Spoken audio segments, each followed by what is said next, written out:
Hello guys, welcome back to நான் உங்கள் சொந்தம் பேட்ரி.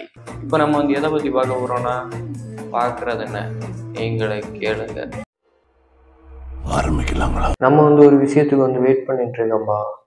அது ஒரு 10 நிமிஷமாக இருந்தாலும் அது போக்கு ரொம்ப கஷ்டமாயிருக்கு. அதுக்கு அந்த விஷயம் முடிஞ்ச பிறகு 1 மாதம் 2 மாதம் கழிஞ்சு நம்ம பார்த்தாச்சு. இந்த 2 மாதம் எப்படி போச்சுன்னே தெரியாமல் இருக்கு. இந்த உலகத்தில் வாழிய எல்லா உயிரினங்களுக்கும் பறக்க முடியாத நீந்தியது அப்படின்னு அது தெரியும். ஆனால் மனுஷங்களுக்கு மட்டும்தான் நீச்சல் ஒரு படிச்ச வேண்டியதாக இருக்கு.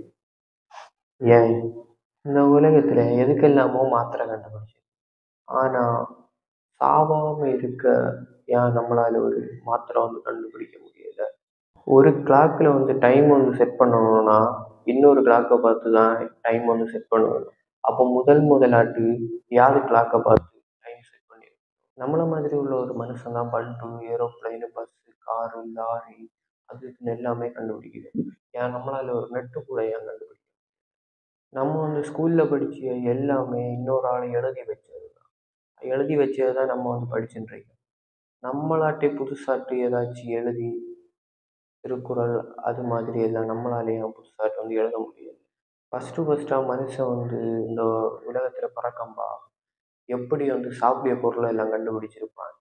ஃபஸ்ட்டு எது விஷம் உள்ளது எது விஷம் இல்லாததுன்னு அவனுக்கு எப்படி தெரியும்? ஒவ்வொன்றாட்ட சாப்பிட்டு பார்த்து பார்த்து விஷம் உள்ளதை சாப்பிட்டு இறந்து போய் அப்படிதான் ஒவ்வொன்றாட்டு கண்டுபிடிச்சிருக்கணுமோ, இது சாப்பிட உள்ளது, இது சாப்பிட்டா செத்து போகும், இது சாப்பிடக்கூடாது, இது சாப்பிடணும், இப்படிதான் கண்டுபிடிச்சிருக்கணுமோ. ஃபஸ்ட்டாக இந்த உலகத்தில் இறந்து போன மனுஷனை பார்த்து கூட உள்ள மனுஷங்க என்ன நினைச்சிருப்பாங்க? இவன் உறங்கிட்டு இருக்கியான்னு தான் நினைச்சிருப்பான். தப்பு செஞ்சா நரகத்துக்கு போவாங்க, நல்லது செஞ்சா சொர்க்கத்துக்கு போகணும்னு எல்லாருமே சொல்லுவாங்க. அது உண்மையா?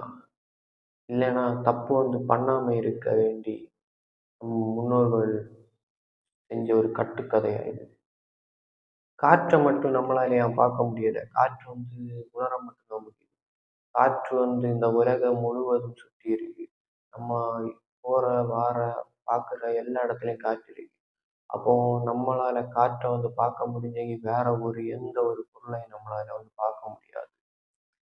எக்ஸாம்பிள் சொல்லணும்னா பனிமூட்டம் நிறைஞ்சிருந்தா நம்ம முன்னாடி இருக்க ஒரு பொருளுமே நம்மளால பார்க்க முடியாது. அது மாதிரி தான் காற்றுக்கு கலர் கொடுத்தாச்செங்கி நம்மளால பார்க்க முடிஞ்செங்கி முன்னாடி இருக்க ஒரு பொருளையுமே நம்மளால பார்க்க முடியாத கூடக்கு போகலாம். அதனால தான் காற்றை நம்மளால பார்க்க முடியாது. மனுஷனுக்கு ஆறறிவு கொடுத்ததுலே இவ்வளோ பெரிய வளர்ச்சி, இவ்வளோ கண்டுபிடிப்பு என்னெல்லாமோ நடக்கணும். அப்போ மனுஷனுக்கு ஒரு 8 அறிவு 10 அறிவு எல்லாம் கொடுத்துருப்பீங்க. என்னெல்லாம் நடக்குஞ்சு?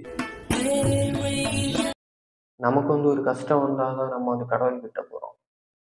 அப்போ அந்த கடவுள் நமக்கு கஷ்டம் கொடுத்தாதான் நம்மளை பார்க்க வரணும்னு சொல்லிட்டு தான் நமக்கு கஷ்டமே தராரோ. பேயை பார்த்து நம்ம பயப்படுறோம்.